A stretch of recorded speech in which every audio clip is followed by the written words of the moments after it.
Did you Babadook anyone at all? You mean, did I go into their bedrooms and haunt them in the night and or just do any feast on their haunting grief type activities? Yeah. Katie Dippold, welcome to Bullseye. I'm so happy to have you on the show, and I enjoyed your show so much. Oh, thank you. Thanks for having me. You are like a scary things enthusiast. Yes. I'm not. Oh, really? I'm scared of them. Do you like horror movies at all? I liked The Lighthouse. Okay. Yep. Great movie. But that movie was just more bonkers than anything else. Yes. Yes. And it was still a little intense for me. Okay. Yeah. But my daughter likes scary movies, and my poor wife has to watch them with her. Oh, that's a nice mom. It's really intense. Yeah. For my daughter's unbothered by it, but for my wife, very intense. Yes. Okay. Did you watch horror things as a child? Yes. It was a real big part of my childhood. I feel like my family really came together watching a horror movie. Everybody together? We really did do that often. And even when I was very little, I remember sometimes there would be something that wasn't for me, I'd be told. Like Friday the 13th, for some reason, I wasn't allowed to watch. I mean, I was 6 years old. That is, and that was the last time I was told. No one will ever know why. Yeah. And, but I remember still, my dad would walk down the hallway past my room and go, ch, ch, ch, ch. Like, couldn't help himself, you know? Did you like it? I did. I always found it exciting and fun. And I don't know, there's also a prankster element to my family. Like when I was in kindergarten, like my class picture, I'm in a wheelchair because I broke my leg really badly. And I was in the hospital for 3 nights. And my dad said, he waited till no one was in the room. And he's like, I don't know how we're going to get this wheelchair home. I guess we're going to have to tie a rope from the bumper to the wheelchair and get you home like that. And then never told me he was joking. So for the rest of my stay, I was just sweating thinking about this car ride home, swinging around the road on this wheelchair. And finally, when they put me in the backseat of the car, I was like, oh, thank God. Oh, thank God. And so I feel like there's something about horror movies that I do find like a similar kind of magic trick prankster element that both my parents loved to bring to the home. Is it possible that's bad? I mean, I would say I'm a very anxious person. I mean, I have to imagine they could be connected. I don't know, honestly. Sometimes people like horror movies in part because it gives them a sense of control over their anxiety. Absolutely. If you're living life waiting for the other shoe to drop and there's just this simmering anxiety, and then you sit down and watch a horror movie, you get to experience that shoe dropping safely in your chair. I mean, there are ones like Hereditary. Good God, that one ruined me, but I loved it. But I really love the kind of weapons where there's like a sense of play to it, you know? Do you like a goofy one? Do you like, an Evil Dead type one? I love Evil Dead. I generally don't love goofy horror movies because I want the scary parts taken seriously. But I do love Evil Dead. Evil Dead takes it very seriously, actually. I mean, with the way the camera comes up as the demon spirit, it's terrifying. But anyways, I tend to like, for me, the sweet spot is taken seriously, but there's like a great magic trick element to it, you know? Like, my favorite of all time is Silence of the Lambs, which is intense. I don't get scared easily from horror movies because I'm just delighted by them, but the sequence when Hannibal escapes is the scariest thing to me in the world still. I mean, a joke, a prank, and a scare in a movie are all these like machines made to build and release tension, right? Like it's all just like pieces that fit together. Yes, that's exactly right. And Hannibal escaping is the best example of that to me because you spend the whole movie thinking there is no one more dangerous than this man. Like when you first see him in that basement, you go down all those flights of stairs. They give her the rules. They show her photos that we don't even see, but it shows what happened when the nurse got too close last time. And then he's behind that glass wall and it's like, oh, thank God this guy's under this much security. And so later in the movie, when he actually does escape, it's just the best setup in the world. And God, the way that sequence is just masterful. Your show has a very particular and specific kind of horror/comedy. which is, I think usually, at least as I've seen it, the like kills and the jokes are one and the same, right? Like they're both scary and funny at the same time. Like the ridiculousness makes you laugh just as it makes you gasp in horror comedy. That is not what your show is like, nor is your show jokes put into a regular horror thing. How would you describe the tone that you wanted to achieve on Widows Bay? It's a very tricky balancing act. It's a real dance because there are so many things that came up in the writer's room that would make me laugh so hard. Just like I would laugh so hard, but then you couldn't really use it. It would just undercut the tension. So the goal was always one, to never undercut the tension. Like I really want to believe you could go to this place, would meet real people and you would be in danger. But that also made the comedy hard because a lot of stuff didn't work. And if a character acts too broad, you're just taken out of it completely. So it was trying to find humor that would come from character in a believable way, because anytime there was a moment that felt too pushed, it was just like you're just dead in the water. And so it was constantly questioning everything from the scripts to on set to post to the edit, like I, from the beginning to end, just constantly just really analyzing every moment. How do you decide who is at the center of a story like this? Because you have to have the right mix of insider and outsider. Right. And it's such a wonderful performance. Oh, he's amazing. Matthew Rhys. Yeah. Yeah, casting was one of the crazier parts because nothing felt right for so long. And if it was someone that screamed comedy, I don't know that I myself would watch it, you know? I would like, I watched a couple episodes of Steve Carell's show the other day, and I was just marveling at how much you like Steve Carell the moment he appears on screen. Yeah. You know what I mean? Like he's so radiant and he's so funny. Right. But as I was watching this show, I was like, well, what if a great comedy performer who's warm and likable, since you have to like the character, was at the center of the show? And I was like, that would throw the whole balance off. It's the craziest thing. This whole show is all about these dials. And then the dial goes a little too far in one direction. It's like, start over.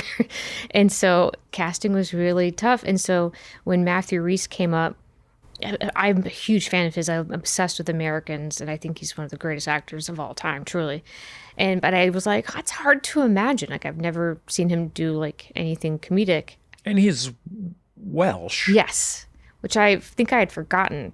And so I zoomed with him with Hiro Murai, the director, and he had his full Welsh accent, and he was so just lovely and funny and charming, and he just really seemed to get what he thought was funny about the show was delightful to me.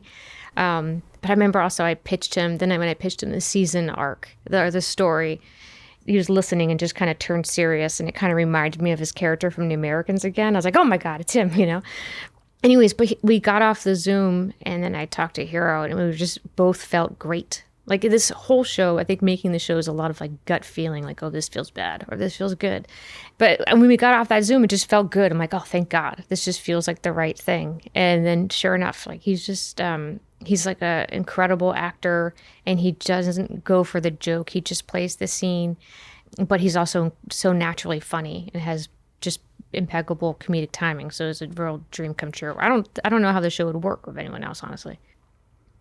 Are there things about maintaining that tone that you learned as you shot the show? Like, yes, when you saw playback of something as you're editing episode 1 while you're working on episode 3 or equivalent, are there things that you saw that you learned? I mean, I was trying to throw different things at it, because I knew some stuff wouldn't work and some stuff would. And so there's like a couple of jokes that were a little bit more broad that, you know, I ended up cutting. So but then it's interesting. I will say, as the season goes on, the more the tensions rise, the more fun it is, especially when you have these actors, like such great actors like Stephen Root and Cato Flynn and Dale Dickey. Like they're so good. So so when they play it real, it's fun and it's not taking away from it. And so it's weird. It makes the first episode the hardest one of all, honestly, because you're just setting things up and you can't just do the typical sitcom jokes because this is supposed to be a real place. So that was the biggest challenge. You wrote for years on Parks and Recreation, which is or was an unusual television sitcom, and then it really privileged narrative and character and tone over jokes. What did you learn from working on that show? You know, I think one of the biggest things I really loved about the writing on that show was when something would feel like a throwaway joke, but then it would become a whole episode later, like when Tom Haverford mentions the glitter factory, like the town strip club, and it's just its own joke, but then we later spend a whole episode at the glitter factory. Like that would happen a lot, and I always enjoyed that. I didn't know anything when I first started because I'd come from Mad TV, and so when they were talking about character arcs, and I don't know. Not a lot of stories to be broken at Mad TV. It was not character. Yeah, it was not about someone's third act, Parody of the shark at the Katy Perry Super Bowl or something. Yes, exactly. Yeah, we're not following that shark's story. So I really was so freaked out at first. And I remember I was really quiet. And I think I'd started with a couple other new writers who were at the beginning quiet as well. And I remember Greg saying, listen, if it's helpful to me when you speak, because even if I don't like what you're pitching, it's still good for me to, understand what's working, what's not working. So please speak up.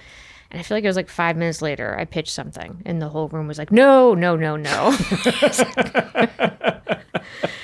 But it's interesting. I feel like by the time I fully understand something, I feel like I'm on the next project. And then I'm like, no, let me go back and now use this thing I feel like I've learned, but then I'm trying something else. What did you learn on Parks and Rec that felt that way?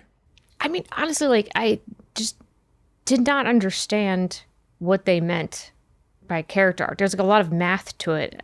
And now it seems simple, but if you've never talked about it before, you really don't understand what the hell people are saying, Will you explain it to me? Well, just interesting.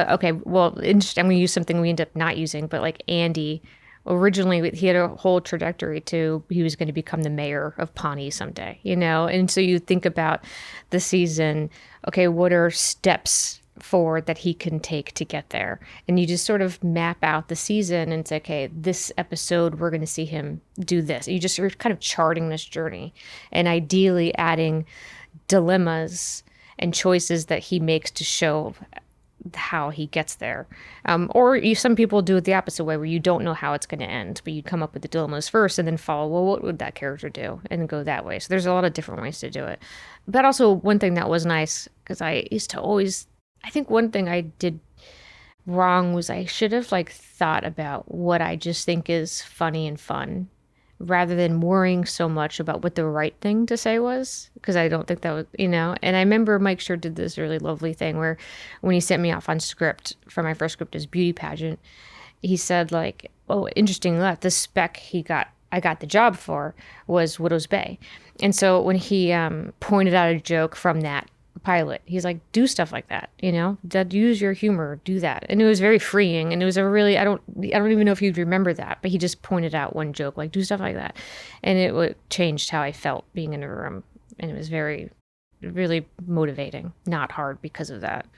Okay, so you wrote a version of Widow's Bay as a spec script coming out of Mad TV. Yes. Sent this to Mike Schur, the boss of Parks and Rec. Mm-hmm. That's how you got hired on Parks and Rec. What was the difference between this thing that you wrote 15 years ago? Yeah. Almost? It's 18. Yeah, it's crazy. Okay, there you go. What's different now all these years later?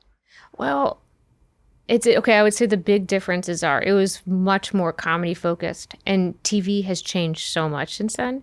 I think the show would have risked feeling like a parody, and I really, really wanted to avoid that feeling with this.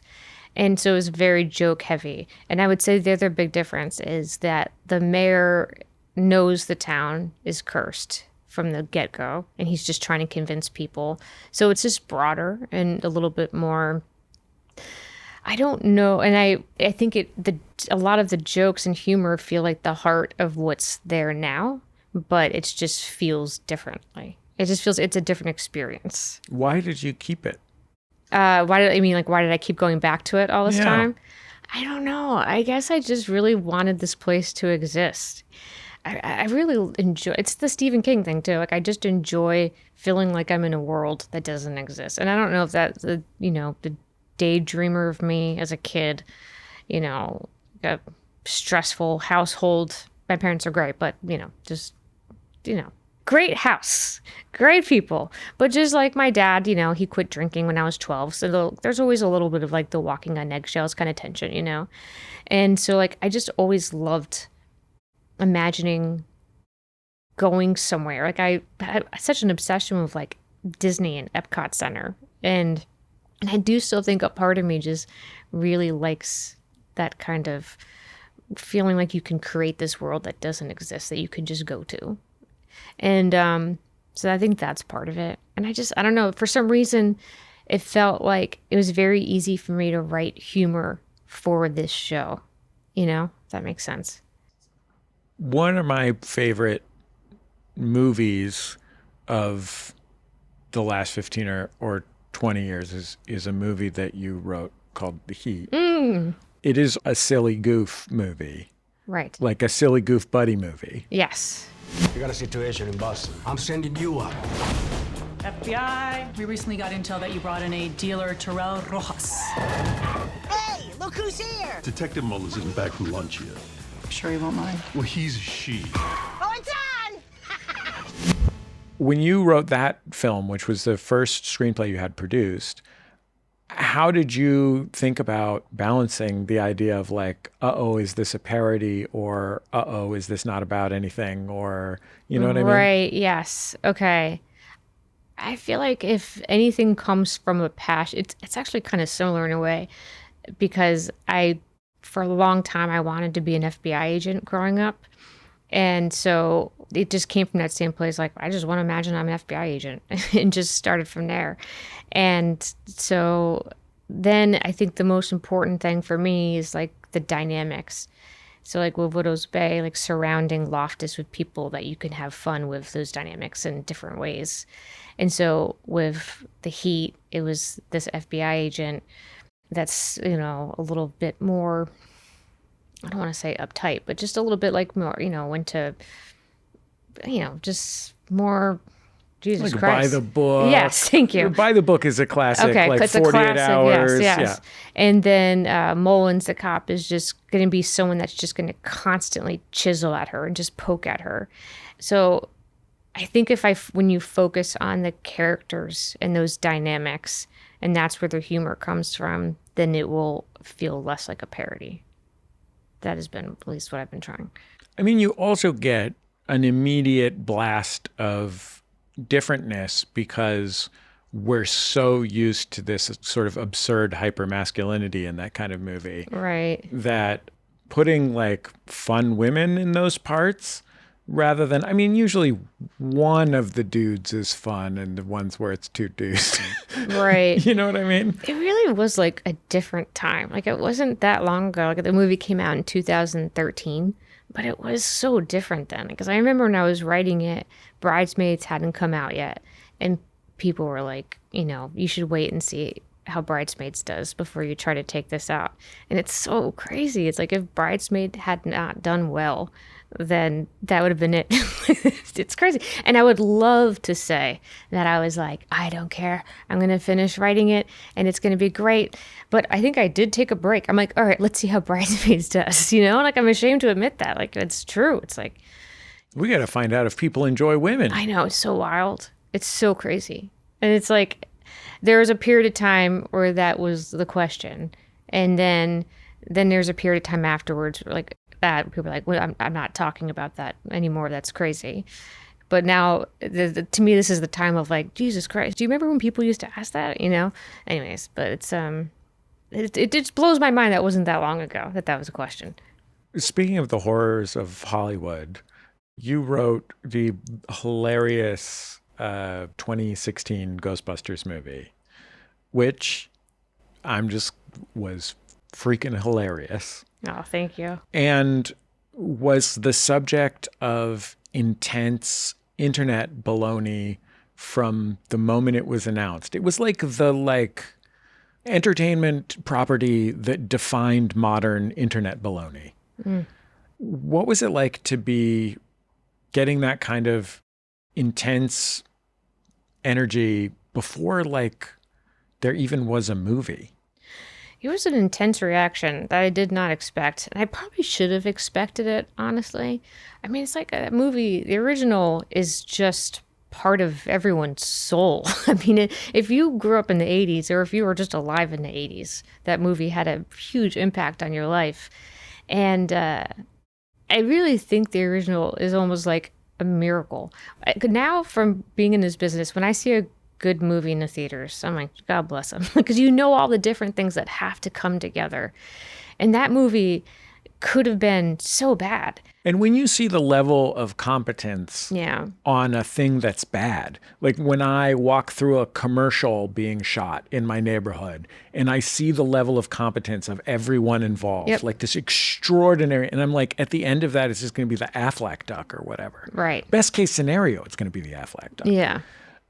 Then you're like, how could anything possibly work? Exactly. It's crazy, all the stuff that has to come together. And that movie you had Dan Aykroyd's passion and just this amazing idea. And then you had Harold Ramis, working on the script.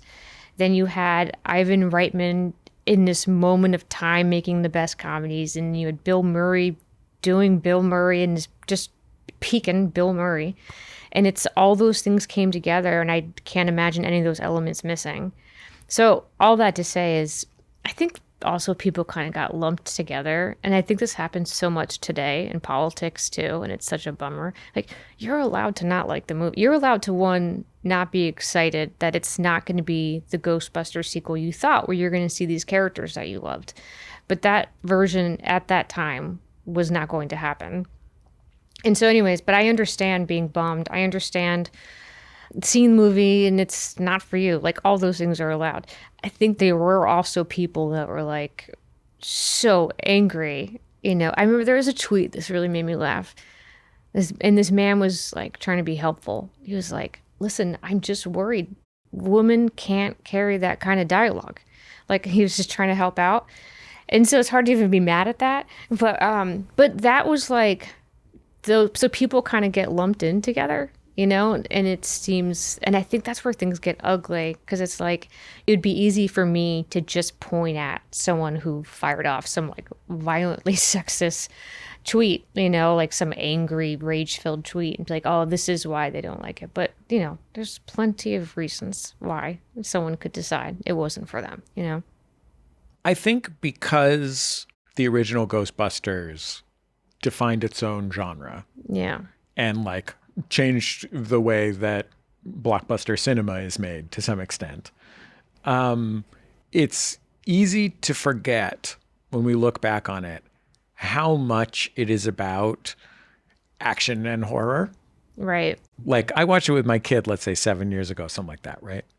And I'm like, oh, right. There's not even that many jokes in this movie. This is mostly an action horror blockbuster. Right. What did you learn from obsessing over Ghostbusters as much as you have to write a Ghostbusters movie, and writing a Ghostbusters movie, that taught you about that relationship between jokes and scary stuff? God, I feel like everything I've done, you could chart how it got from there to like this show now, and learning things along the way and some painful lessons. Ghostbusters was tricky because it's like sometimes a script can lean one way or the other. Like, there is a version of that movie that leans more on the character jokes, you know what I mean? And there's a version that leans more on the action. I feel like the script, at least like the early drafts, were doing both of those things. And I think we started rewriting it and zeroing in on more action. I don't know what the right answer is, honestly, because it's okay. I'll admit one thing. Like, there's a scene that is, again, this is hard to admit because it's something that means a lot to the people that do like the movie. But like the scene when they're in Times Square and they're fighting the supernatural, like I was always less into that because I'm like, they're scientists. They're not action heroes. They're scientists. But then, the movie came in. It's like everyone's favorite sequence, and it meant a lot to a lot of women. But I just also find that funny. I'm like, oh, okay, I'm glad no one listened to me on that one. Also, you're making a squadrillion-dollar movie. You got to have an extravaganza in there. Yes, exactly. Yeah. It's also, I thought so much on set. I'm like, God, what was it like to make because, on set for this one, there's so much pressure. I can't imagine for the cast, too. You know what I mean? And they're all great and lovely people. But I can't imagine, like, being put in this position of, like, you have to be this, like, iconic person now. And so for me, it was like it was just making a movie with just so much pressure and people looking at you and people pointing out everything. People within the production. And I weirdly have fond memories of the experience, but it was incredibly stressful. And I can't imagine what it was like making the original one, just being like, look at this crazy thing we're doing. You made maybe the most iconic tweet of all time, which is a tweet of a photograph of you in a Babadook costume sitting at a pretty dull dinner table where there's a bottle of wine and some paper plates. And it says, TBT, Throwback Thursday, to Halloween when I dressed as the Babadook, but my friend's house had more of a grown-ups drinking wine vibe. Can you tell me the context of this photograph of you in a Babadook costume? Yes, my friend Trisha was having a Halloween party. My friend Neil said he was dressing up, but he was dressing up as a character from The Sopranos, so he wore a tracksuit, which is not a full Halloween costume. Right.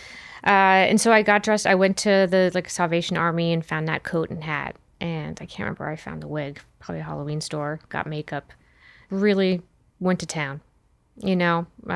Scared my boyfriend at home. That was nice.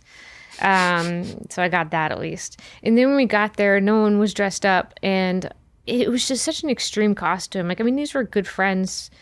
So it wasn't too horrible. But honestly, the level of makeup, it's a lot. And I was drinking red wine, so I had stained teeth, which just really stuck out against the white makeup. And then I just sat and watched a whole movie. And when you're sitting for an hour and a half like that, it feels real different after a beat, Did you Babadook anyone at all? You mean, did I go into their bedrooms and haunt them in the night and or just do any feast on their grief type activities? Yeah. I did. Well, there was a moment where I was like, you know what? Like my friend Joe Wengert I knew he was coming. And so I waited outside in the bushes for him for like a good 25 minutes by myself, dressed like that, just to have a moment. And he was just like, oh, Jesus. So I don't know if it was worth it, honestly. But so I did try to Babadook people as best I could.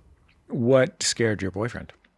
Well, he was just watching TV in the living room, and I went outside and just waited as long as I could. The way I like to scare is not to actually jump out at anyone, but just wait for them to notice you. So for example, I was at a Halloween store once, and there's a full bodysuit that covers your head to toe that you zip yourself in. And it was the exact color of our hallway, this shade of blue in our old apartment. I was like, oh, gold mine. And so I bought it, put it on, just rested against the wall while he was in the shower, and then just waited for him to pass. And he didn't see me. And then I finally whispered, True. And then he startled. So that's my jam, just kind of waiting till someone sees you.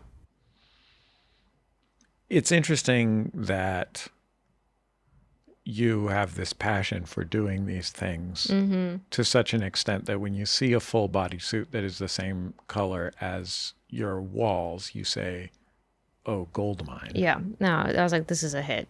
We got it. Yeah. I find it thrilling. I really do. I feel like I've slowed down as we've gotten older. You know what I mean? It's a shame. Your knees get creaky. You just can't risk the heart, Katie, I'm so grateful for your time. Thank you so much for talking to me. Thank you so much.